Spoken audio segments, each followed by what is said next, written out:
Deuteronômio capítulo 19. Deuteronômio 19, de 1 a 6. Então é isso que eu quero falar para você. Eu quero que você possa entender um pouquinho isso, da importância de nós caminharmos como igreja. Isso no nosso tempo, querido, muitas vezes, quase que banalizou. As pessoas não entendem mais o significado de ser igreja. Outro dia eu vi uma pessoa falando, uma mulher de Deus, ministrando e dizendo que quando fala sobre igreja, nós temos várias direções, nós não conseguimos canalizar um pensamento só. Se falar para você assim, pensa numa padaria, você fecha os olhos e consegue, pensar numa padaria, porque existe um padrão. Se falar assim, fecha os olhos e pensa num açougue, você vai pensar na forma de um açougue. Mas se falar assim, fecha os olhos e pensa numa igreja, cada um de nós pensaria alguma coisa. Alguns pensariam nele mesmo, né? Iria ver a sua própria imagem. É verdade ou não? Então, na verdade, nós não entendemos muito o sentido de igreja, porque nós saímos de um extremo para outro extremo. Às vezes nós saímos de um extremo em que tudo está ligado ao templo, de que tudo está ligado a uma estrutura, né, a uma forma, e não é isso.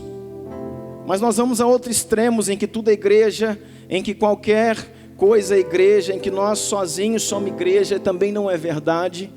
Então nós precisamos entender algumas coisas e entender a importância que o Senhor dá a isso. Deuteronômio 19, capítulo 19, verso 1 diz assim: quando o Senhor, o seu Deus, tiver destruído as nações cuja a terra lhes dá, e quando vocês as expulsarem e ocuparem as cidades e as casas dessas nações, separem 3 cidades, refúgios, na parte central da terra que o Senhor, seu Deus, está dando a vocês, para que dela tomem posse. Amém? Aqui o Senhor estava falando de quando o povo havia já removido aqueles habitantes da terra que o Senhor tinha dado ao seu povo por herança. Quando as muralhas de Jericó caíram e o povo de Israel, eles entraram e desapossaram os habitantes da terra, o Senhor deu a eles a terra de Canaã, terra que emana leite e mel. Amém? E o Senhor falou assim: olha, eu quero que você nessas terras, vocês possam fazer, aqui diz 3, em Números 35, que é outro texto que fala sobre as cidades refúgios, falam que eram 6, que existiam na totalidade das cidades que o povo de Israel construiu em Canaã. Existiam 6 cidades refúgios, 3 para um lado e 3 para o outro. Mas o que é isso? O que é cidade refúgio, pastor? E diz aí no verso 3: dividam em 3 partes a terra que o Senhor, o seu Deus, lhe está dando como herança, e façam nelas acessos, para que aquele que matar alguém possa fugir para lá. Este é o caso em que um homem que matar outro poderá fugir para lá para salvar a sua vida, se matar o seu próximo sem intenção, sem que houvesse inimizade entre eles. Por exemplo, se um homem for com seu amigo cortar lenha na floresta, e ao levantar o machado para derrubar uma árvore, o ferro do machado escapar e atingir o seu amigo e matá-lo, ele poderá fugir para uma daquelas cidades para salvar a sua vida.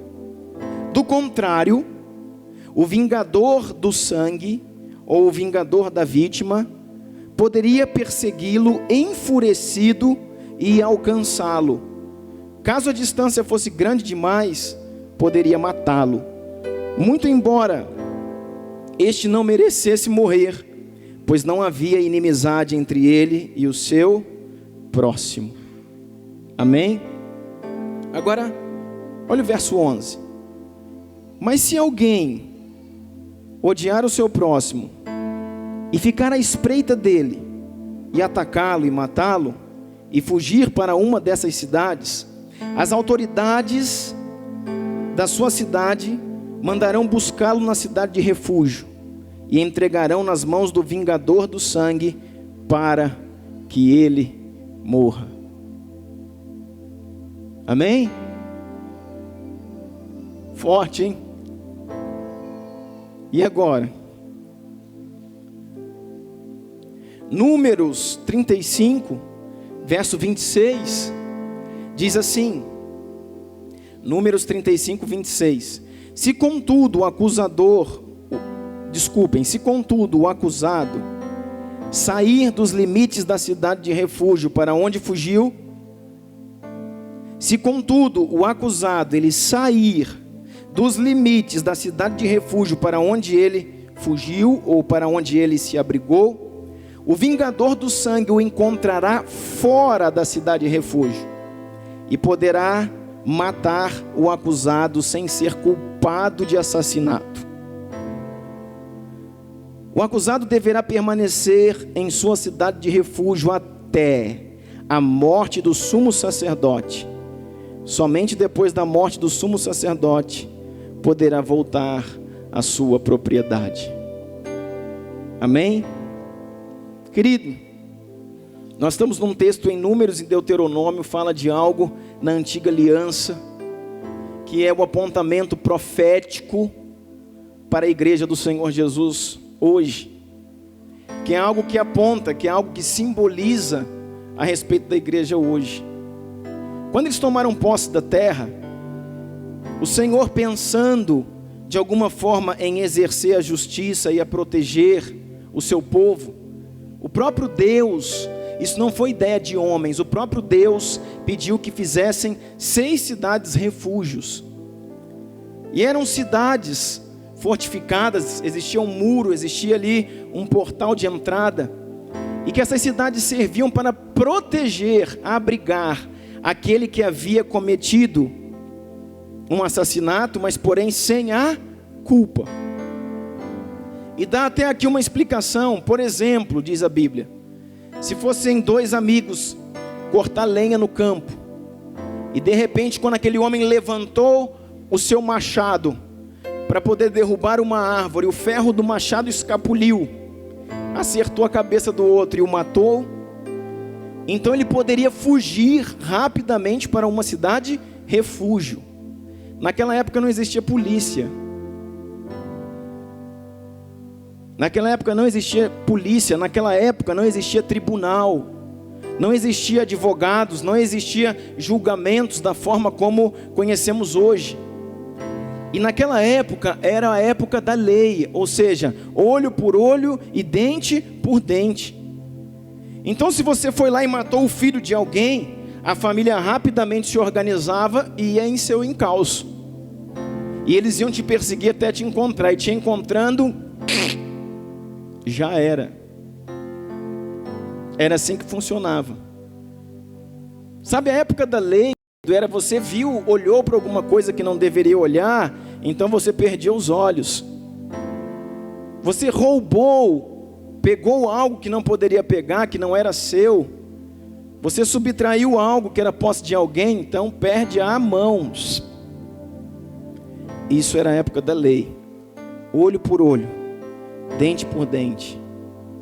E algo assim que era muito procurado nessa época era que a justiça fosse feita, que a justiça fosse estabelecida, doa quem doer.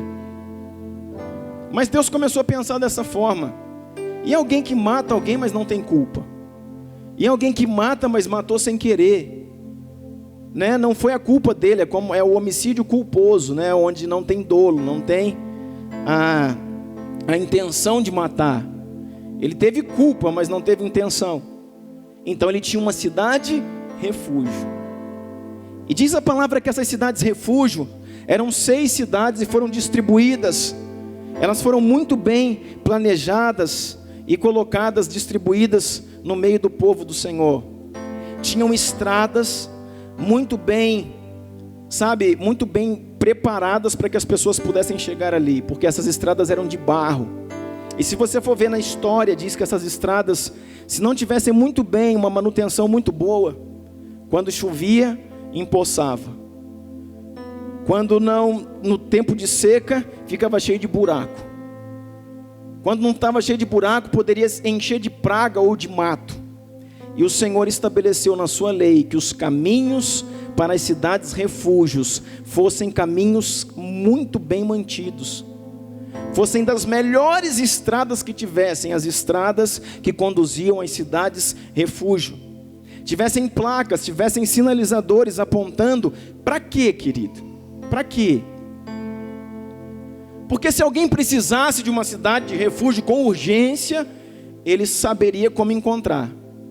Ele tinha placas de sinalização apontando. Ele poderia correr de alguma forma, a pé, a cavalo, ou de qualquer forma, e conseguir chegar numa cidade de refúgio antes que o vingador do sangue. Quem eram os vingadores de sangue? Eram a família daquele que havia morrido, alcançassem o culpado. Então ali eles entravam naquelas cidades refúgios e ele ficava.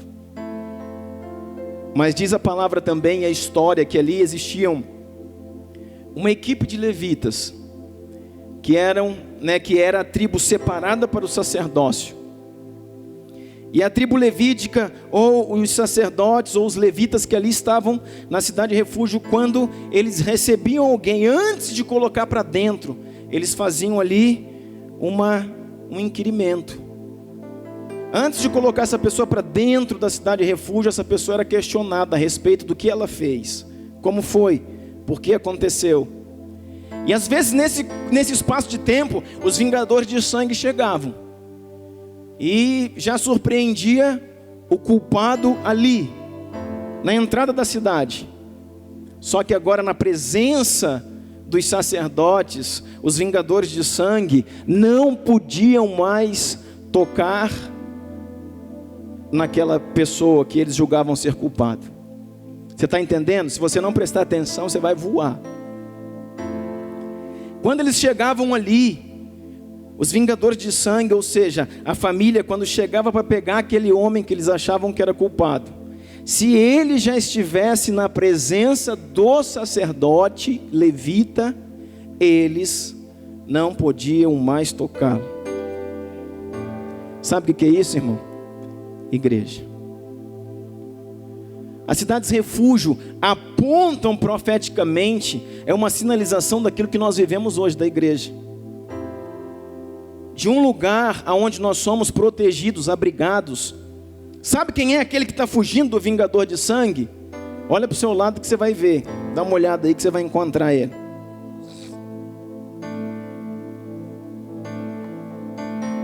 Aquele que está fugindo do vingador de sangue somos nós. Somos aqueles que cometemos pecados, mas não queremos viver no pecado. Que cometemos pecado talvez sem querer. Talvez fomos iludidos, enganados, fomos ultrapassados pela nossa concupiscência, pelos nossos desejos, mas aponta para isso. Aqueles que cometem pecados, ainda que não desejando, ainda que não querendo, mas cometem pecados. E aí, querido, está todos nós, porque todos nós temos pecados. Todos nós temos pecados. Não existe ninguém no nosso meio que não tem pecado. E quando nós cometemos pecado, a palavra diz que o salário do pecado é a morte. Então, quando eu cometo pecado, eu abro uma porta, uma legalidade, seja o pecado que for, para que a morte espiritual venha sobre mim. O salário do pecado é a morte. Então, quando eu cometo um pecado, eu libero a legalidade para que o vingador de sangue possa me tocar, para que ele possa chegar na minha vida. E o vingador de sangue é Satanás. O vingador de sangue é o diabo. Aquele que está procurando alguém que cometeu um delito. Aquele que está procurando alguém que cometeu um pecado, ainda que sem intenção, mas ele quer pegar, ele quer matar e ele quer destruir. Esse é o objetivo do inimigo. Ele veio para roubar, matar e destruir. Mas Jesus veio para dar vida, e vida em abundância. Satanás veio para roubar, matar e destruir. E eu fico impressionado, querido, com cada coisa que eu vejo. Com cada coisa que eu vejo. No nosso dia a dia, não só no mundo, assistindo televisão, assistindo documentários, vendo noticiários, reportagens, mas também no nosso dia a dia, querido, como pastor, ouvindo cada caso, ouvindo cada família, ouvindo cada história, você diz: isso não é possível. Muitas vezes eu chego impressionado em casa, vou conversar com a minha esposa dizendo: não tem sentido aquilo que nos rodeia.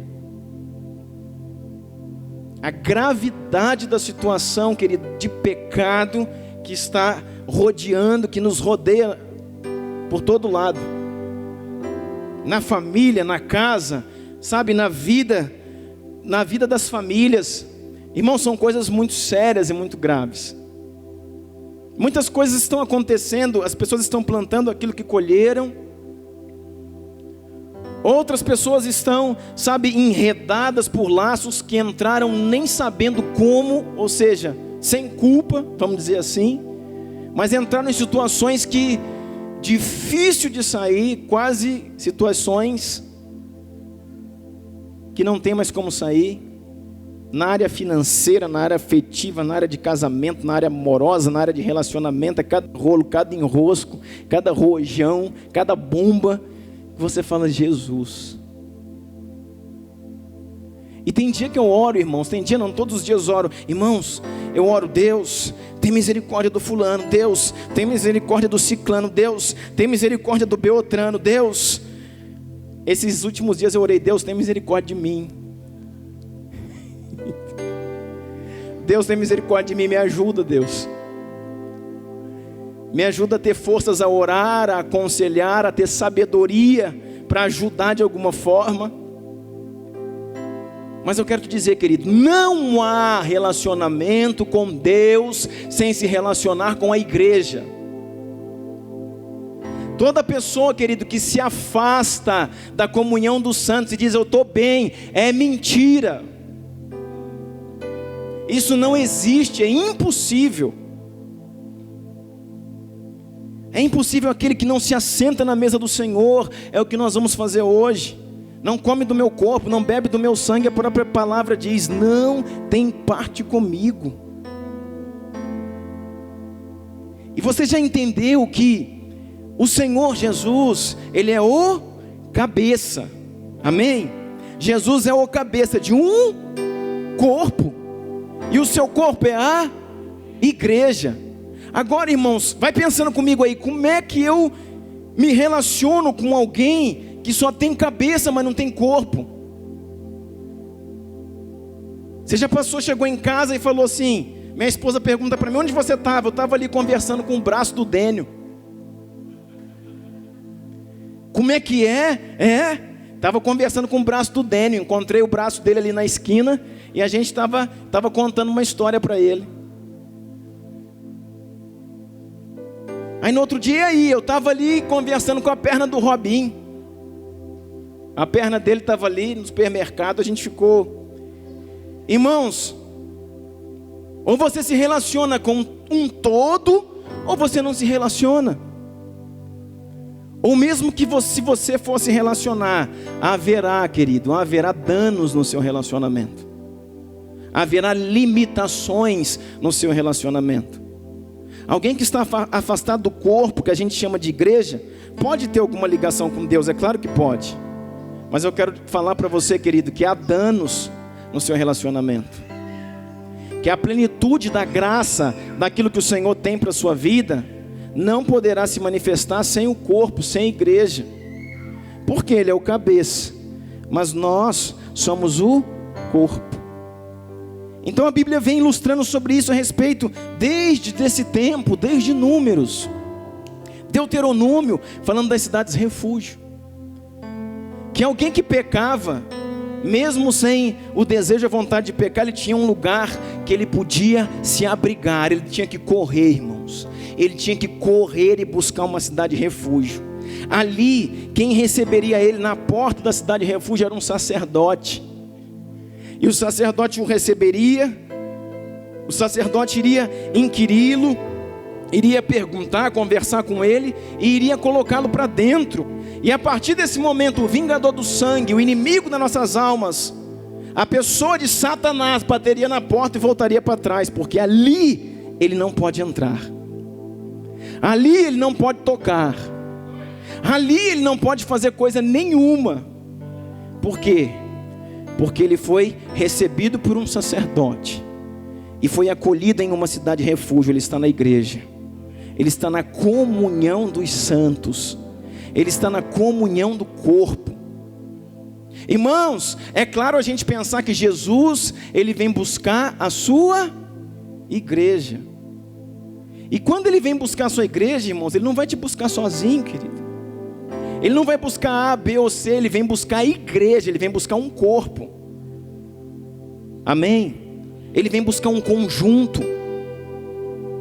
E a palavra de Deus diz assim, que esse homem entrava na cidade de refúgio, ali ele ficava.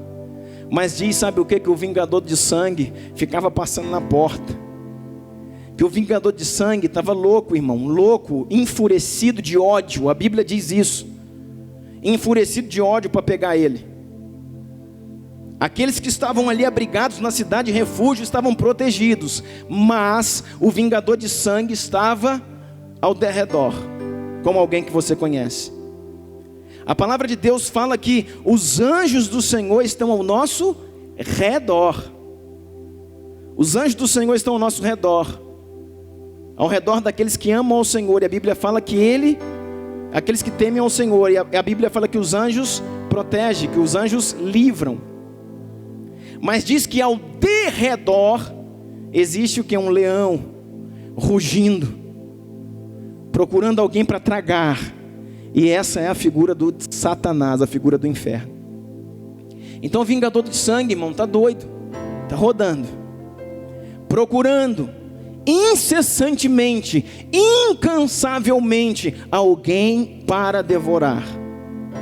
Irmãos, eu e você descansamos, mas eu quero dizer, o mundo espiritual não descansa, nosso Deus não descansa, glória a Jesus por isso. Mas Satanás também não descansa. Eu tenho falado para alguns que eu tenho encontrado nesses dias, eu tenho dito, cuidado, Deus te deu mais uma chance, mas cuidado. Eu não sei quantas chances você terá ainda,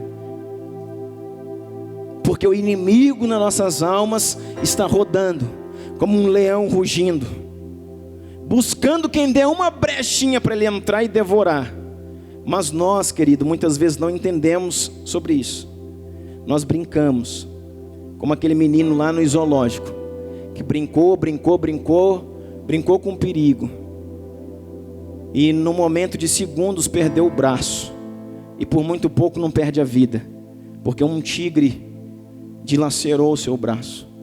Assim é o inferno, em momentos de segundo, aonde você está onde não devia, aonde você fez o que não devia fazer, aonde você foi, sabe, colocar os seus pés aonde o Senhor não te mandou. Em momentos de segundo, Satanás vem e rouba, mata e destrói, e acaba com o seu casamento, com a sua vida, com a sua alegria, com a sua profissão, com o seu sucesso, com o seu ministério.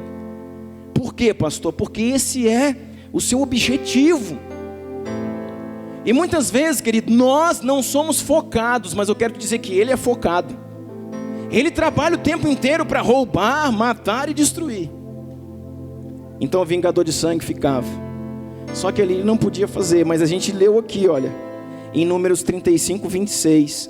Se contudo o acusado sair dos limites da cidade de refúgio, para onde ele fugiu, e o vingador de sangue o encontrar fora da cidade, ele poderá matar o acusado sem ser culpado de assassinato.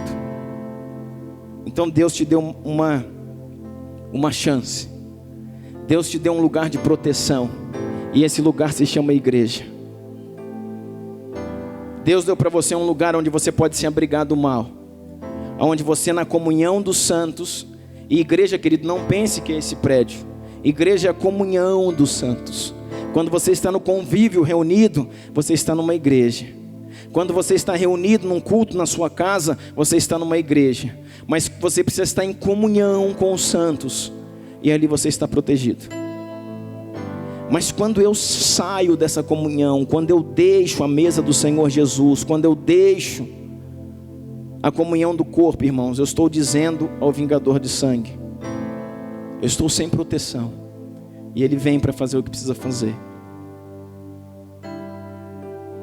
E é tão interessante que um sacerdócio fala hoje de um pastor, fala hoje de alguém que governa sobre, uma comunidade. Ele recebia ali aquele irmão que vinha desesperado, recebia ali aquele homem desesperado, dizendo: eu fiz, mas a culpa não é minha.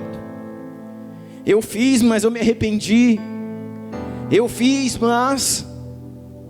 Então ele era recebido, abraçado, cuidado, amado, trazido para dentro da comunhão e protegido.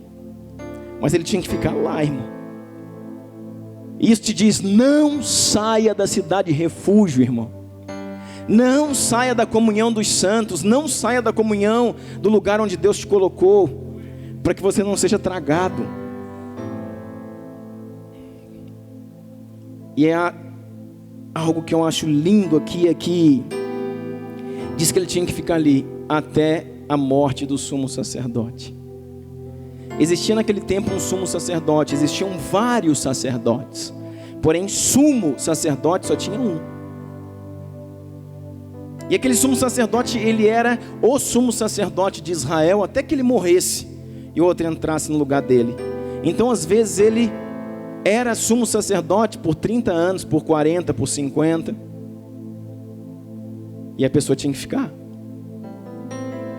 Mas a lei dizia que quando o sumo sacerdote morresse, essa pessoa poderia então descansar da sua culpa. Essa pessoa poderia então se livrar da sua acusação e sair para um lugar de liberdade, sem que o acusador do sangue, Satanás, pudesse tocá-la.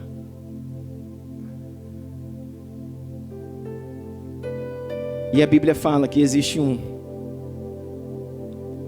que saiu dos palácios celestiais e fez homem como nós, e ele entregou o último sacrifício. A Bíblia fala que ele é o Cordeiro de Deus que tira o pecado do mundo. Amém? A Bíblia diz, querido, que ele se fez sumo sacerdote para sempre. Ele entrou no Santo dos Santos de uma vez por todas e entregou o sacrifício, o último sacrifício, o seu próprio sangue, a sua própria vida. E nos comprou todos os povos, tribos, línguas e nações. Com o seu precioso sangue ele pagou o preço. Ele é o sumo sacerdote eterno. E quando o sumo sacerdote morre, pela sua morte nós temos liberdade. Agora uma coisa que eu quero dizer para você: pois é, pastor, então assim, já aliviou um pouco, né, irmãos? O problema, querido, da igreja é que nós abusamos da graça. É que nós temos o sangue do Cordeiro, o sacrifício de Jesus, sabe, irmão, como um sabonete, onde a gente pode aproveitar, pecar, se sujar, sabe, se banhar na lama e pega essa graça e toma um banho e pronto. Mais uma vez eu fui perdoado, mais uma vez eu fui limpo, mais uma vez eu fui renovado. Graças a Deus por isso. Mas nessas indas e vindas, querido, pode ser que antes de você chegar, o vingador do sangue te alcance e não dê tempo de você se reconciliar. Porque esse homem, quando o sumo sacerdote morria, ele saía.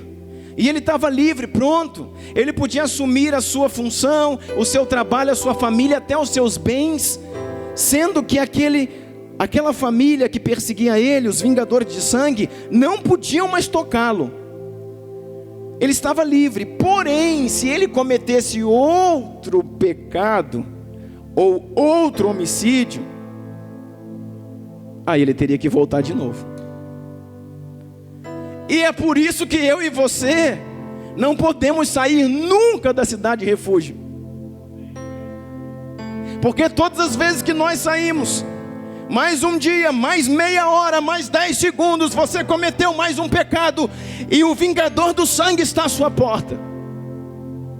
E por isso eu te digo, não saia da cidade refúgio, ou seja, da comunhão dos santos. Esteja protegido, cuidado e guardado. Aleluia. E as estradas eram limpas, e as estradas eram as melhores estradas de Israel, para que qualquer um pudesse correr muito rápido e chegar numa cidade refúgio.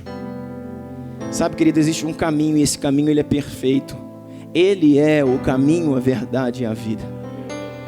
Ele nos leva à comunhão com a igreja. Existe alguém também que é um sinalizador, são placas, esse chama-se o Espírito Santo de Deus, que o Senhor colocou dentro de você, que é uma placa que não está mais fora, mas está dentro, dizendo: olha, não faça, não faça, não vá por aí, vá por aqui, vem cá meu filho. Esse é o Espírito Santo que o Pai colocou dentro de nós, e te guia sempre a uma cidade refúgio, ou seja, a comunhão da igreja. Não existe vida com Deus, querido, sem igreja. É por isso que eu amo a igreja,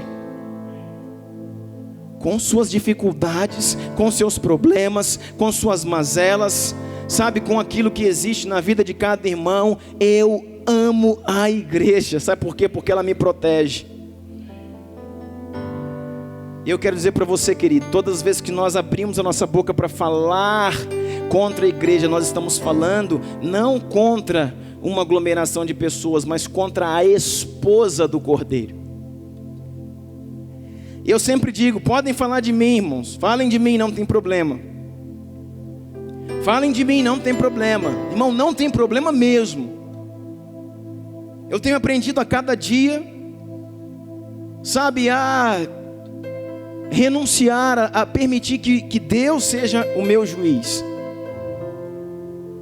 Eu sempre digo, às vezes, se eu estivesse num lugar, entrasse em um lugar, sabe, num supermercado, num restaurante, houvesse uma briga ali, e de repente alguém sentasse um soco e acertasse a minha face, o meu rosto, eu falo: sabe o que eu ia fazer, irmão?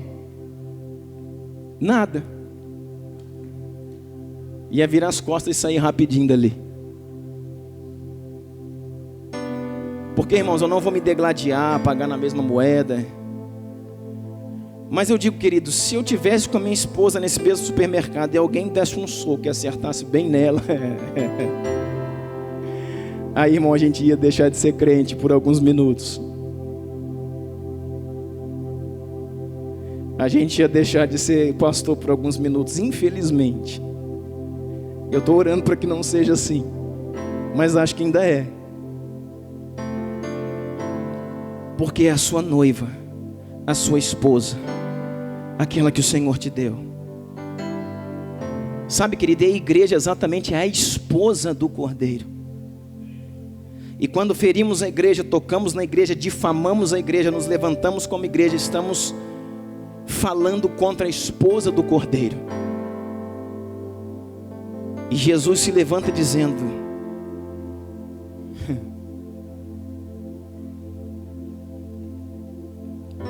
nós temos que amar a igreja, irmãos, porque esse é o lugar que Deus nos deu para comunhão e para proteção, para que o vingador do sangue, irmãos, possa rodar para lá, rodar para cá, rodar para lá, possa rugir como um leão, babando com os seus dentes, e você fala: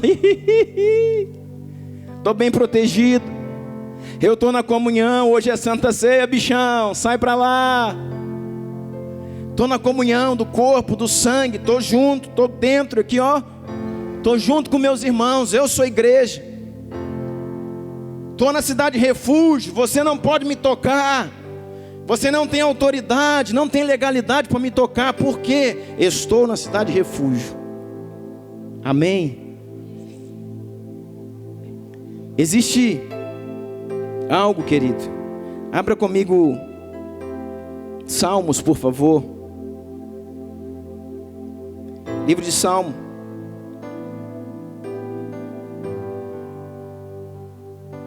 Salmo 133, verso 1 diz assim: como é bom e agradável quando os irmãos vivem em união. Como é bom e agradável, quão bom e agradável é que os irmãos vivam em união. É como óleo precioso derramado sobre a cabeça. É como óleo, vamos lá, número 1, óleo precioso derramado sobre a cabeça, que desce pela barba, a barba de Arão, até a gola das suas vestes. É como o orvalho de Hermon quando desce sobre as montes de Sião. Escuta isso, lindão. Ali o Senhor ordena ou concede ou estabelece a bênção da vida para sempre. Uhul! Ali aonde? No Monte Sião, não é? É ou não é, irmão? Ali, ó, no Monte Hermon, a bênção do Senhor está. Não é? Não é? É como o orvalho do Hermon quando desce sobre os montes de Sião. Ali o Senhor ordena a sua bênção. Ali, irmãos, naquilo que o versículo anterior diz, na comunhão dos santos. Então, irmãos, ordenação da bênção, ou estabelecer da bênção, ou concessão, a concessão da bênção está na comunhão, está na alegria de quando a igreja se reúne. Não é quando você está na sua casa orando, pedindo sozinho. Não estou querendo anular a sua intercessão, não estou querendo anular o seu devocional diário, não estou dizendo isso. Eu estou dizendo que Deus estabelece, Deus, Ele libera, Ele concede definitivamente a bênção, Ele te entrega quando você vem para a comunhão dos santos. E diz aqui, é como um óleo precioso derramado sobre a cabeça. Irmãos, pensa nisso. Pensa num sumo sacerdote daquele tempo. Pensa num sumo sacerdote. Alguém que tinha aquela toda indumentária, tinha aquelas 12 pedras no seu peito, que tinham nos umbrais, também nos seus ombros, tinha umas ombreiras com 6 pedras de cada lado que representavam as tribos. Amém? Que tinha aquele éfode de linho, que tinha geralmente aquela barba grande e branca. Era o sumo sacerdote. E diz aqui que o óleo, irmãos, escuta isso. Moisés usou o óleo mais caro, mais precioso, mais importante, mais cheiroso e o mais raro da sua época para ungir Arão, o primeiro sumo sacerdote de Israel, e depois de Arão toda a tribo levítica que vinha depois dele. Moisés usou um óleo, uma essência, e é esse óleo que está dizendo aqui. Arão foi o primeiro sumo sacerdote de Israel, e da sua linhagem, da sua descendência veio a tribo de Levi, aqueles que servem no templo. E diz aqui que essa cabeça, irmãos, o cabeça que Deus diz aqui não é a cabeça de Arão, essa cabeça é o Senhor. Aqui está falando do processo da ordenação e da liberação da bênção. Está dizendo que na comunhão, por que na comunhão? Porque a igreja está nas golas. Como assim, pastor? Vamos lá de novo, pensa no sumo sacerdote. Nas suas golas estão 6 pedras de cá mais 6 de cá, que simbolizam as 12 tribos de Israel. Nós somos hoje o Israel de Deus, a igreja. Então, nos umbrais estão a igreja. Só que a palavra de Deus fala assim: é como óleo precioso que vem da cabeça.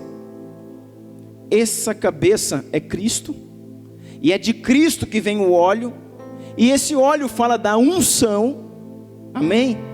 E essa unção vai descer da cabeça, que é Cristo, e desce pela barba, a barba de Arão. Mas por que a barba de Arão? Não podia ser a barba de Moisés? Podia ser a barba de Josué? A barba de Abraão, irmão, que era o pai da fé? Moisés não foi muito mais importante que Arão? Foi ou não foi? Irmão, Arão pecou, Arão e Miriam se levantaram em rebeldia contra Moisés. Arão morreu lá, sem entrar na terra prometida. Mas por que a unção passa pela barba de Arão?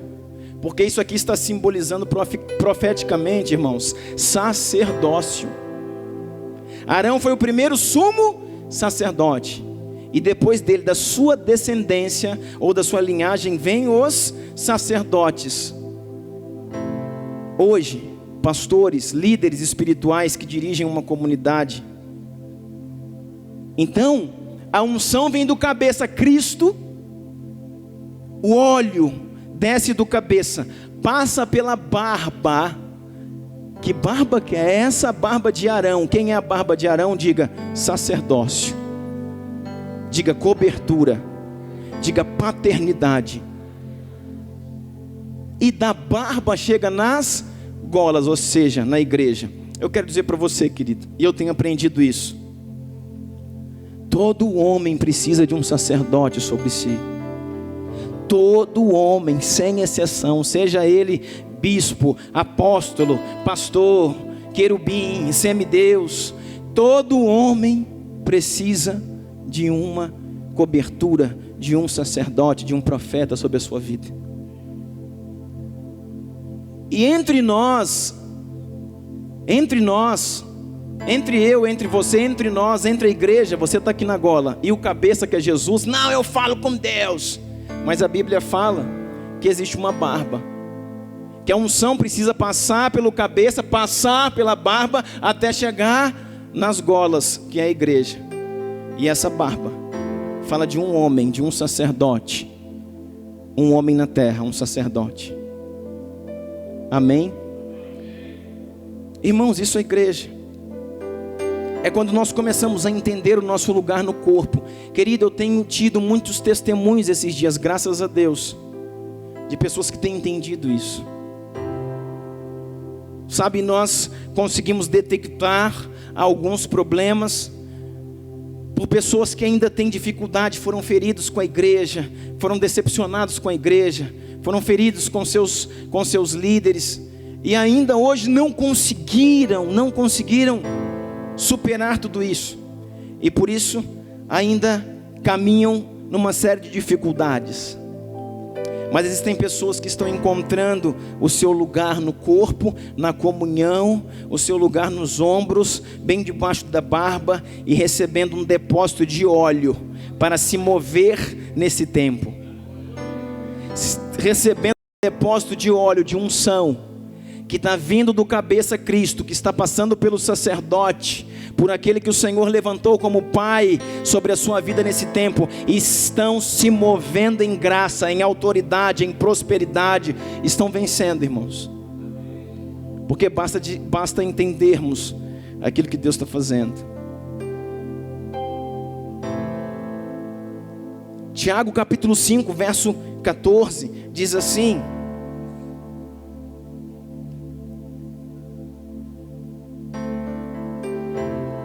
entre vocês, Tiago 5,14, entre vocês há alguém que está doente? Olha aqui, querido, como que isso funciona na prática? Está falando de igreja. Tiago está perguntando assim, olha, entre vocês, entre a igreja aqui, entre a membresia, entre os filhos, entre vocês, existe alguém doente? Que ele mande chamar os presbíteros da igreja. Vou ler de novo. Que eles mandem chamar os presbíteros da igreja, para que estes orem sobre ele e unjam com óleo em nome do Senhor. Para que eles façam o quê? Para que eles orem sobre ele e unjam com óleo em nome do Senhor. Fala de duas coisas. O que o presbítero vai fazer? Ele vai orar e ele vai ungir. Irmão, tem gente que não acredita mais em unção. Não, esse óleo está fedido. Não, meu cabelo vai sujar aqui. Querido, é palavra. Isso aqui não é uma crendice, que a gente tem um óleo aqui para ficar, sabe, lambrecando a sua chapinha, para a gente ficar acabando com o seu penteado. Isso aqui não serve, irmão, para você sair com cheiro de óleo. Está na Bíblia. São duas coisas diferentes e têm objetivos diferentes. Diz assim: a oração da fé curará o doente, e o Senhor o levantará. Se houver cometido pecados, ele será perdoado. Sabe o que significa unção, querido? Diga assim: unção com óleo é extensão da cobertura. Por isso que às vezes nós levamos um óleo para nossa casa e nós podemos ungir os lugares. Ainda que muita gente que defenda que só se unge pessoas e não coisas, e isso vai na linha de pensamento de cada um, eu acredito que Deus abençoa coisas, porque as minhas coisas são abençoadas pelo Senhor. E como? Sabe, quando você vai, você chega, você ora. Quando você ora pelo enfermo, irmãos, é fé, irmãos, é autoridade espiritual. Presbítero aqui, nós já estudamos sobre isso. Presbítero aqui fala de governo.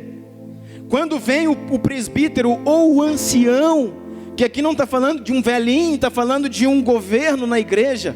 Quando ele vem representando a autoridade em fé, ele ora. Quando ele ora em autoridade, ele repreende em nome de Jesus, e pelo sangue de Jesus, ele repreende a enfermidade. E a oração da fé cura o doente.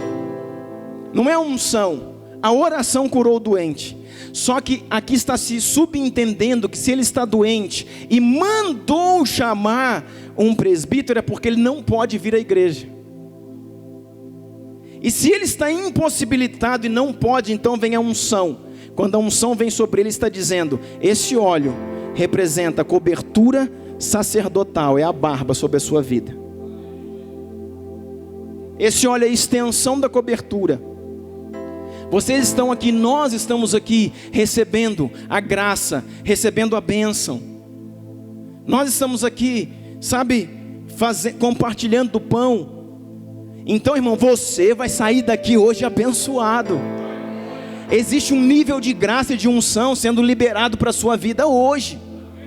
Existe poder de Deus, cura, milagres sendo liberados para você hoje. Basta você querer levantar suas mãos e crer nisso, e pela sua fé será feito. Mas se alguém, querido, não pode vir, ele está impossibilitado de vir um dia, 2 dias, uma semana. O certo, irmãos, é que ele peça para chamar um presbítero. Não só para que a oração venha e o cure e o levante, mas para que a unção com óleo venha e aquilo que ele não está recebendo na comunhão dos santos possa alcançá-lo lá. Aí, ainda sozinho, ele está na cidade refúgio. Aí, ainda fora, ele está espiritualmente inserido na cidade refúgio, porque ele está numa legalidade espiritual. Aí tudo aquilo que foi liberado para a igreja é liberado para ele, sozinho, fora da comunhão do corpo. Por quê? Porque espiritualmente ele está ungido, ou seja, a bênção o alcançou aonde quer que ele esteja. Então espiritualmente ele foi inserido na comunhão, porque ele está impossibilitado de vir. Mas se eu não estou impossibilitado de vir, irmãos, eu pelo meu cansaço, pela minha prioridade, pelos meus parentes, pelo meu compromisso, pela minha festa, pelo meu isso ou pelo aquilo, se eu defino não caminhar em comunhão, aí, querido, eu estou dizendo, existe uma brecha para que o vingador de sangue possa tocar na minha vida.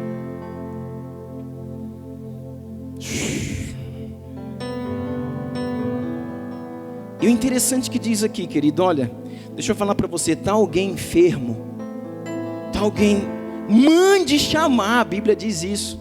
Irmãos, você não fica enfermo na sua casa, querido, e a pessoa fica lá. Aí passa um dia, passa 2, passa uma semana, mas ninguém me visitou, mas o pastor não veio aqui, mas isso, aquele, irmão, eu não recebo um zap no meu celular dizendo que você está doente. Eu não recebo no meu e-mail, um e-mail do céu dizendo, olha, o fulano ficou doente, vai lá visitar ele. A Bíblia não fala, e os presbíteros terão bolas de cristal. E ao acionarem, mostrarão aqueles que estão doentes. Não, a Bíblia fala assim, olha, você que está doente, abra sua boquinha, pega o telefoninho e fala, eu preciso de ajuda. Eu não fui na igreja porque eu não posso, mas eu não quero ficar sem cobertura não, eu quero óleo na minha cabeça, eu quero unção sobre a minha vida. Mande chamar, mande avisar. E a unção vai vir para te trazer, para te manter na cobertura. Amém, querido? Para terminar, eu gostaria que você abrisse um texto comigo. Oh Deus, obrigado Jesus. Que está em Reis, eu acho que é a 1 Reis, capítulo 18.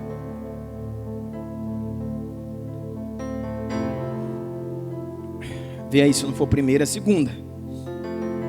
Terceira é que não pode.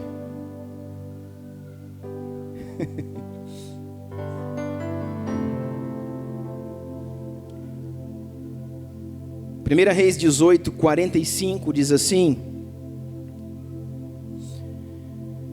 sucedeu que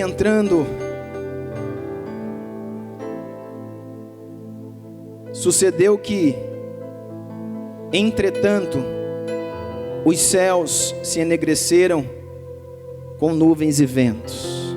Meu Deus. E veio uma grande chuva. E Acabe subiu ao seu carro e foi a Jezreel. Amém? É isso aí mesmo? Irmãos, aqui nós vamos terminar aqui, olha para mim. Nós estamos num tempo da história em que a igreja estava, sabe, numa apostasia terrível, em que o povo se desanimou, em que o povo, sabe, se largou. E se a gente não tomar cuidado, querido, a gente vai entrando pelos mesmos caminhos. Sabem que a igreja era muito difamada, era muito falada, em que as pessoas que tinham que defender a igreja eram aquelas que acusavam, que falavam, e tinham um rebuliço danado. Por quê? Porque o rei de Israel, aquele que governava sobre o povo de Deus, era Acabe. E ele se perverteu, ele se corrompeu, ele se desviou nos caminhos, se desviou nos seus caminhos e casou com uma mulher maligna chamada Jezabel. Mas o que eu quero dizer para você é o seguinte: nesse tempo Deus levantou Elias. E Elias vai fazer uma coisa, querido, que é a restauração do altar que estava em ruínas. Irmão, se o altar estiver em ruínas, esqueça, nada dá certo, nada funciona. Sabe, o altar fala de colocar a lenha no lugar, e lenha fala de madeira, fala de cruz. Altar fala de colocar um novilho ali, fala de sacrifício, e no nosso altar, querido, eu e você, nós somos o sacrifício. Nós cantamos aqui, sacrifício vivo, santo e agradável sou. Agora que eu quero ver. Nós cantamos muitas coisas, cantamos, mas não vivemos. Muitas vezes a nossa fala, a nossa pregação, ela é profunda, mas a nossa vida é rasa.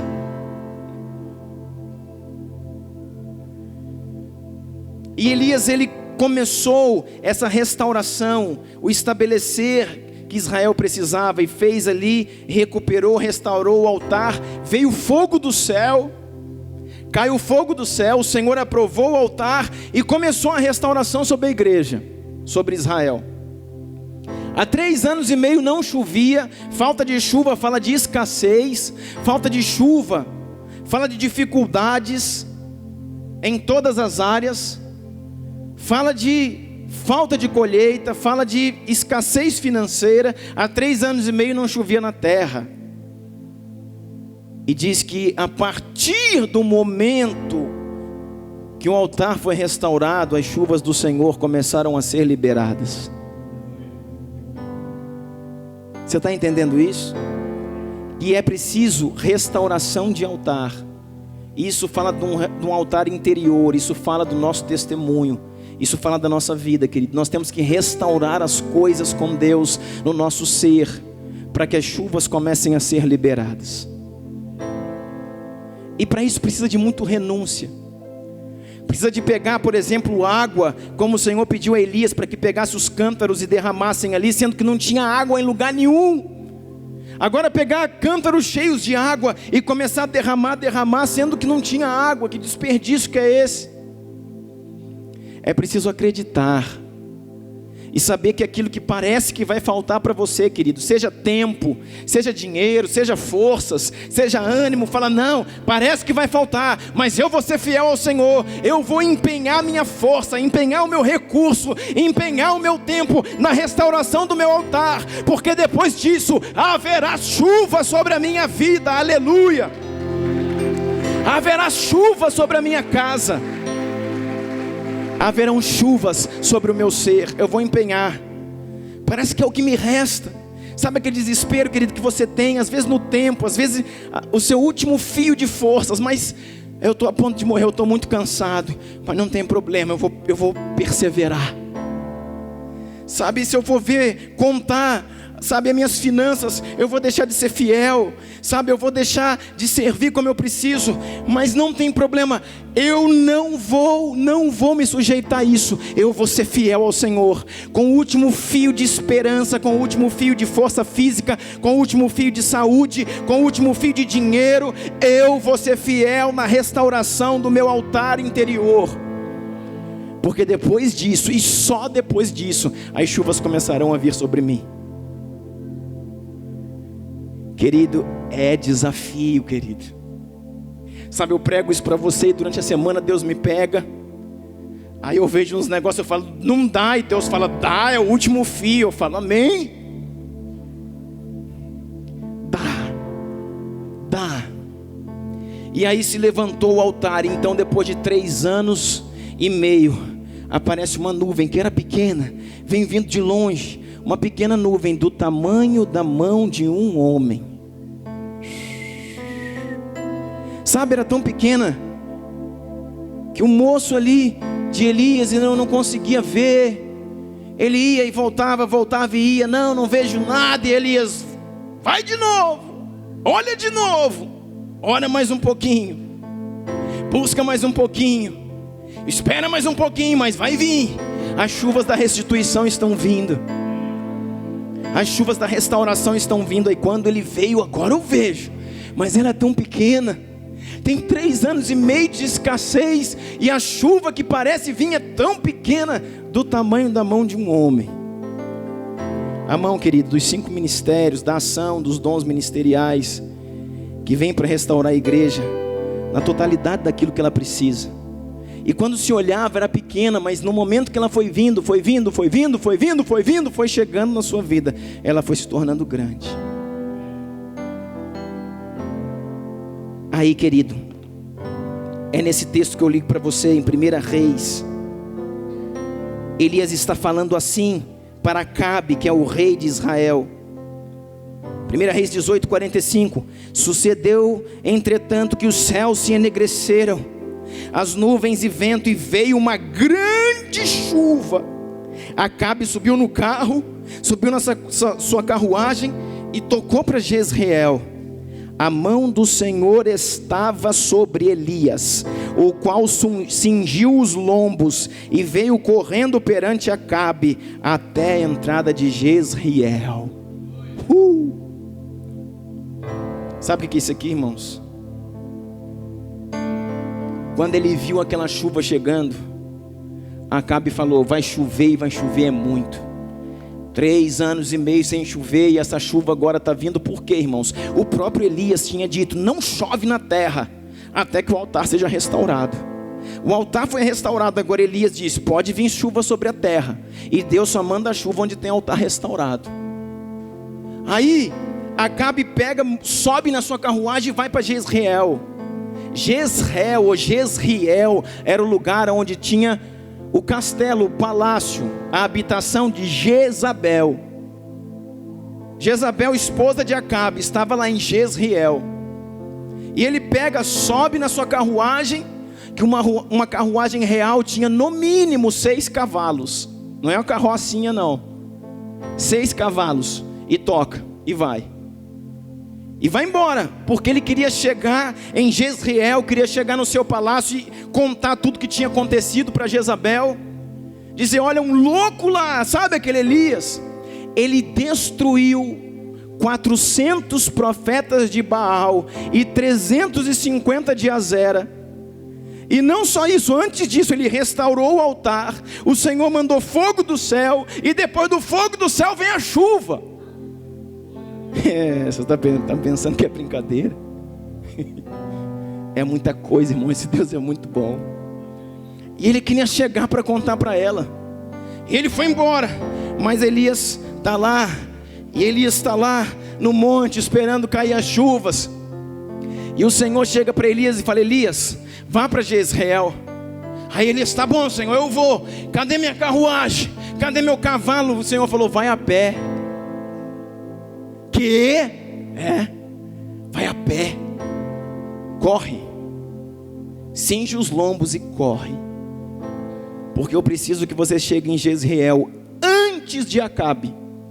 São 37 quilômetros até o palácio de Acabe. Você pode começar a correr. E eu tenho só um recado para você, Elias. Você precisa chegar na fortaleza de Jezabel antes da carruagem de Acabe. Ele já saiu com 6 cavalos na frente, já tem alguns minutos. Eu preciso que você chegue primeiro do que ele, mas é a pé. Porque você vai dar um último recado antes dele entrar na fortaleza. Vai lembrar a eles que eu vou acabar com a geração deles, daqueles que não honram a igreja. O Senhor, querido, estava impressionado com o rei e a rainha, aqueles que estavam colocando jugo e não respeitando a unção da igreja, a voz profética na igreja. Aí, querido, ele pega e cingiu os lombos. Você já viu isso na Bíblia? 1 vez, 2, 3, eu já vi várias. E eu falei, Deus, o que é cingir lombo? O que é cingir lombo? O que é cingir lombo? Aí eu fui procurar ver, fui estudar. Irmão, cingir o lombo é pegar a capa que eles usavam. Elias era um profeta, o profeta usava uma capa, uma túnica. Lembra que essa capa, quando ele subiu, essa capa caiu e o seu sucessor Eliseu pegou essa capa? Então ele tinha uma capa que era longa, vinha até no pé assim. Era uma capa e presa por cima com um cinto, um cinturão grande, era uma roupa de profeta. E o Senhor falou para ele, cinge os lombos. Cingir os lombos era pegar a capa e levantar a túnica, soltar o cinto e prender a capa no cinto, para que as pernas ficassem prontas, livres para correr. Toda vez que você vê na Bíblia cingir os lombos, fala disso. De você pegar uma roupa longa e prender essa roupa longa na parte superior da sua roupa, pelo cinto, para que libere as suas pernas, para que você seja mais ligeiro. E a partir desse momento Elias pega, cinge os lombos, coloca ali a sua capa no cinto e corre. E quando Acabe chega em Jezreel, e os cavalos bufando, e os cavalos babando, de tanto que ele acelerou, Elias está lá encostado no portão.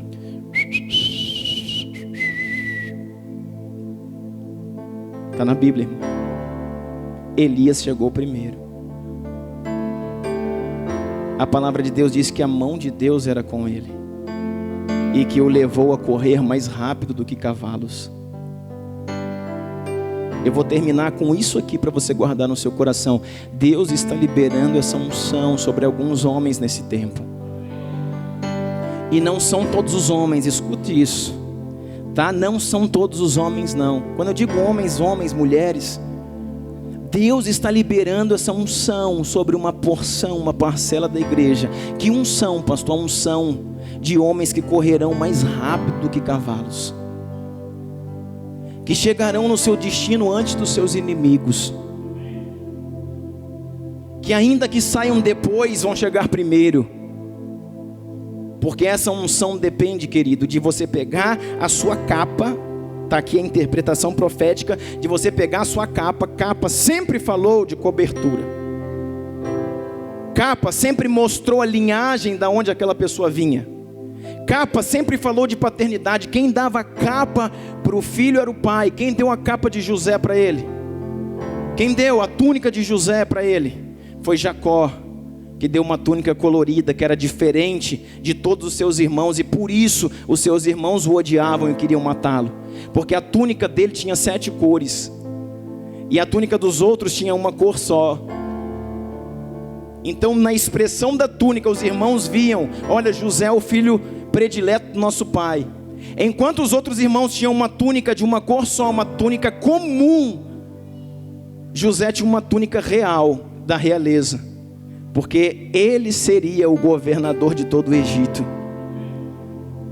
A Bíblia trabalha assim, irmãos, com apontamentos proféticos. E aqui, o Senhor está falando: olha, pega a sua aliança, pega a cobertura, pega o seu relacionamento de cobertura e de paternidade e prende no cinturão. Efésios capítulo 6 fala de um cinto, e o cinto é a verdade. E o Senhor está dizendo: quando você pegar a sua aliança e estabelecer uma aliança em verdade, com a barba, o sacerdócio que Deus colocou para a sua vida nesse tempo, você correrá mais rápido do que cavalos. Você sairá depois e chegará primeiro.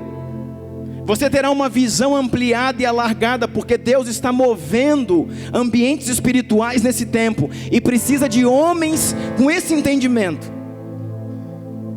Então, homens que estão se colocando nesse lugar de pegar a sua paternidade, pegar a cobertura e colocar isso numa aliança de verdade, genuína, verdadeira, onde eu sou transparente com o meu pai espiritual, onde eu sou transparente com o sacerdote que me cobre, e o sacerdote que me cobre é transparente para comigo, onde a nossa aliança é uma aliança verdadeira de propósito. Isso fará que seja liberado na minha vida uma unção para correr mais rápido do que cavalos. Agilidade, perspicácia. Deus está remindo o tempo e levando você a alcançar coisas tão rápido como você nunca alcançou. Amém? Você pode crer nisso? Eu estou crendo nisso, querido, e estou tentando fazer isso a cada dia. Ter um relacionamento em verdade, uma aliança de propósito verdadeira, com o homem que Deus estabeleceu como cobertura sobre a minha vida. E isso tem feito toda a diferença na minha história nesses dias. O Senhor separou um lugar, esse lugar se chama Cidade Refúgio, para que você esteja.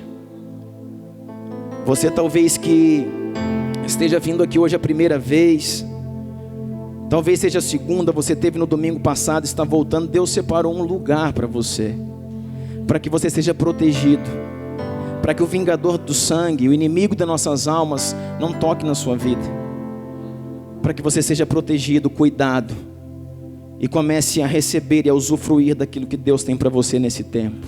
Amém? Você pode ficar de pé comigo? Em nome de Jesus.